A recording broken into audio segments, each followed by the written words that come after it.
Spain agreed to provide its Hawk surface-to-air missiles to Ukraine, said NATO Secretary-General Jens Stoltenberg at the briefing concluding the meeting of NATO defense ministers in Brussels, on October 13, Euromaidan Press reports. NATO allies provide Ukraine with advanced systems, including artillery, air defense and armored vehicles. And I welcome today's announcement by Spain of 4 Hawk missile launchers to bolster Ukraine's air defenses, in addition to what allies have provided in recent days.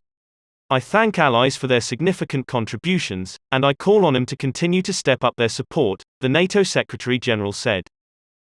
Ukraine has been asking to provide these missiles for a while, and there's a reason, the significant advantage making the Hawk a good choice for the Ukrainian army to adopt.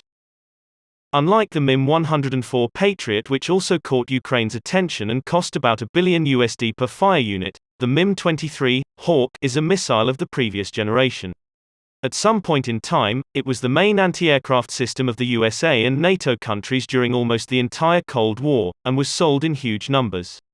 In the United States, it was decommissioned in the 1990s, but it remains in service with about 24 countries.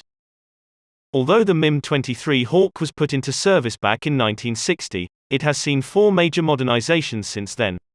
In particular, one of the last massive upgrades, the Phase 3, was introduced in the 1990s, in fact, just before the Hawk got decommissioned.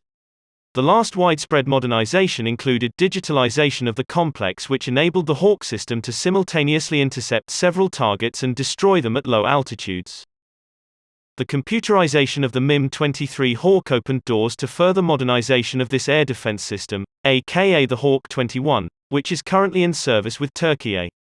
Its key feature is the integration of the modern MPQ-64 Sentinel radar, which is also used in the modern NASAMS air defense system, as well as the general digitalization of all systems of the Hawk. At the same time, the firepower of the Hawk complex continued to rely on the MIM-23 anti-aircraft missile, which was constantly updated and modernized till the mid-90s.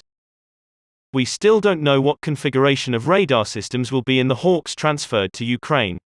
So the only thing we can say about their specifics for sure is the specs of the MIM-23 missile. Target destruction range is up to 45 to 50 km, target heights up to 20 km, and missile speed is Mach 2.4. The missile is guided to the target by a semi-active homing head. But the most important advantage of this complex lies precisely in the fact that there were more than 40,000 of these missiles produced overall. It means that Ukraine is highly unlikely to suffer from a shortage of those in the foreseeable future. However, the obvious disadvantage of the MIM-23 Hawk is that it was decommissioned and put into storage. And this points to the need for its restoration to a combat-capable shape.